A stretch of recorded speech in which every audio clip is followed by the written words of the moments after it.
light of your divine knowledge, and open the eyes of our minds that we may comprehend the message of your gospel. Instill in us also reverence for your blessed commandments, so that having accomplished simple desires, we may pursue a spiritual life, thinking and doing all those things that are pleasing to you. For you, Christ, our God, and the light of our souls and lives, and you give glory together with your Father without beginning, and your all holy, good and life in the Spirit, now and ever, to the ages of ages. Wisdom arise, let us hear the holy gospel. Peace be with you all. And with your spirit. Readings from the Holy Gospel according to St. Matthew. Let us be attentive. Glory to you, O Lord. Glory to you. At that time, a lawyer asked him a question to test him. Teacher, which is the great commandment in the law? And he said to him, you shall love the Lord your God with all your heart and with all your soul and with all your mind. This is the great and first commandment, and the second is like it. You shall love your neighbor as yourself. On these two commandments depend on all the law and the prophets. Now while the Pharisees were gathered together, Jesus asked them a question, saying, what do you think of Christ? Whose son is he? And they said to him, the son of David. And he said to them, how is it then that David, inspired by the Spirit, calls him Lord, saying, the Lord said to my Lord, sit at my right hand till I put your enemies under your feet? If David thus calls him Lord, how is he his son? And no one was able to answer him a word. Nor from that day did anyone dare ask him any more questions. Glory to you, O Lord. Glory to you. In the name of the Father, the Son, and the Holy Spirit. We'll start off with an apology. I had a sermon prepared, and this morning when I finished my prayers and I was looking over the saints for the day, one name jumped out at me.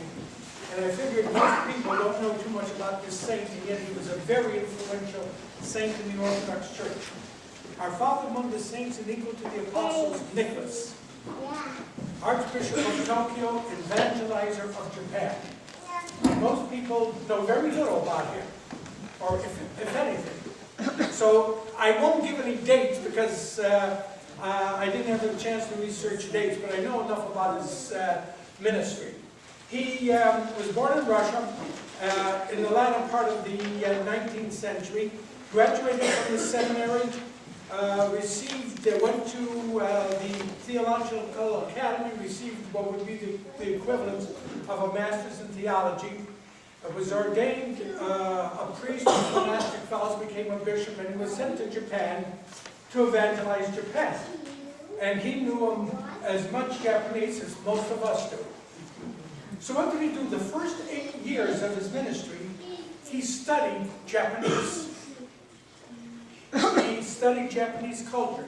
So by the time the 8 years were over, he had a fluent command of Japanese. At the same time, he managed to convert one of his professors, and with the professor, they translated the liturgy, the Vespers, and the Matins into Japanese, and then the professor began to translate the New Testament.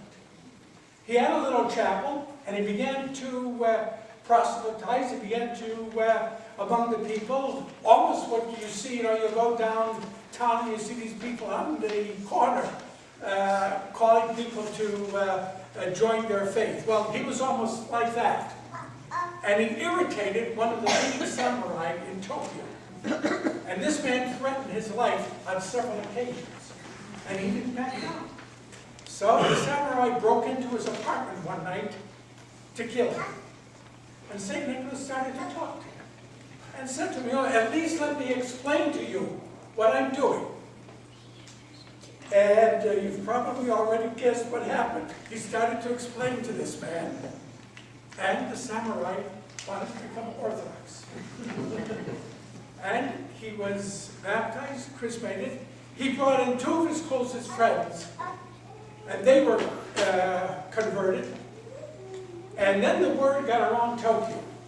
If anyone so much as looks the wrong way at this holy man, they'll answer to us. So he continued to work. Then the Russo-Japanese War broke out. And many of the converts came to him and asked him if they should fight in the army. He told them that they are Japanese there to protect their motherland. He himself, however, announced that he was in mourning, that the homeland of his birth was at war with his new homeland, and that he couldn't serve the liturgy because of this tragedy. And that made him all the more popular in Tokyo. He finally, when the war was over, he began to serve again. He had several wealthy Japanese that built a beautiful cathedral that's still standing today, St. Nicholas Cathedral in memory of St. Nicholas of Myra Lycia. And in Japanese it's called Nikolai-do. And when he died, he was buried at his cemetery in Tokyo. Approximately 50 years ago, when they were canonizing him, the church in Japan asked the government for permission to exhume his relics, and they were denied permission. Instead, the Japanese government built a chapel over his grave, and then the relics are to be found in this chapel that the government built. He had a lot of influence. There are some almost 50,000 today, almost 50,000 Japanese that are Orthodox. And there are some 50 or 60 parishes in Japan. A great influence. This has something to do with St. Nicholas. And I don't remember if it's 1975 or 1976, Metropolitan Theodosius of Tokyo came to the United States. And I was the vicar of the New York City deanery, and Father John Rebecca was the vicar of New Jersey, and we were his hosts. And we were taking him around New York City one day. We went to World Council of Churches. We went to the Greek Orthodox headquarters. He met with the late Archbishop Jacobus. And Father John said to me, let's have some fun. Let's take him to a Japanese restaurant for lunch. So we took him to the financial district, a restaurant called Kabuki. And when we got there, there was a long line. So we stood in line, and the line was outside the door of the restaurant. And the maitre d' was coming down writing names so they could call people. And he came up to us, and he looked, and he said something. And the Metropolitan Secretary replied, something, something, Nikolai-do. With that, the maitre d' went like this, and said something. The Metropolitan, who spoke fluent Russian, looked at Father John and me and said, "Idite za mной, follow me."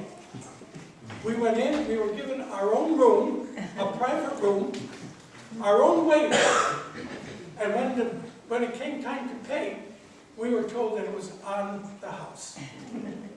When the Metropolitan told his secretary to tip the waiter replied, and the secretary told us what the reply was, that he couldn't bring disgrace to Nikolai-do, to St. Nicholas, who had done so much for his country. The man, very highly respected, loved because he had love. And we heard today's gospel, that you should love the Lord your God with all your mind, with all your heart, with all your soul. And St. Nicholas of Tokyo exactly that. And brought Christianity to a people that had never known it. So let us remember him in our prayers, and in times of need, not to forget to ask him